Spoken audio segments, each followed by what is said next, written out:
Today's project is getting the trim done on the inside of this window.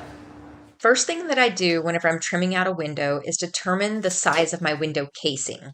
So I want to start with the top piece first, figure out the length and the width, and then go from there. Because windows aren't always installed perfectly, I always do 3 separate measurements for the width and then take the lowest of those measurements to make my cut. Typically, I can get away with using all 1x4s for my window casing, but since I had to fur this wall out some for plumbing, I'm having to use a 1x6 and then rip it down.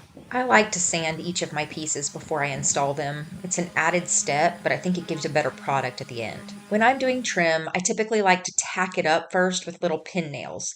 That way, if I make any mistakes or need to make any adjustments, it's easy to take it off and fix it. To make this a little bit easier on myself, I'm not going to make my sill quite yet, but I am using this little block just so that I know exactly where it's going to sit.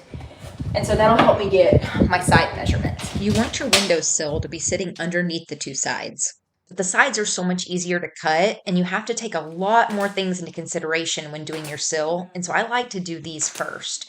For all the windows in this house, I'm doing 1x4 trim on the sides. And so I mark the exact location of where these are going to be, leaving an 1/8 of an inch reveal on the window casing. To figure out the length of my sill, I go 1 inch past the window trim on both sides. Once I cut my windowsill to length, then I actually like to bring it inside so that I can make exact marks where I need to cut so that it'll slide into place. I make these cuts on my windowsill with my jigsaw. You just have to pay attention to the orientation of the sill and make sure you don't cut off the wrong part. After that, I come back with my sander just to clean up any rough edges. Once the sill is in place, then I'm able to figure out the length of the 2 pieces of trim on the left and right of the window. I do this by marking the top on one side, making sure to leave an 1/8 of an inch reveal again at the top of the casing. Key when attaching these pieces is to make sure that it's level, but also keeping the exact same amount of reveal all the way down. Once I have one side secured, then I use the level across the top to figure out the length of the next side. When I was doing this, I realized that my reveal would not have been the same all the way across the top, and so I had to add a shim on that right side just to make it come down just enough to where it was the same reveal all the way across. At this point, I have 4 boards left to cut. For the 2 longer pieces on the top, they're the same length as the windowsill, and they're 1 3/4 inch wide, which makes them stick out from the 2 side pieces of trim by an inch.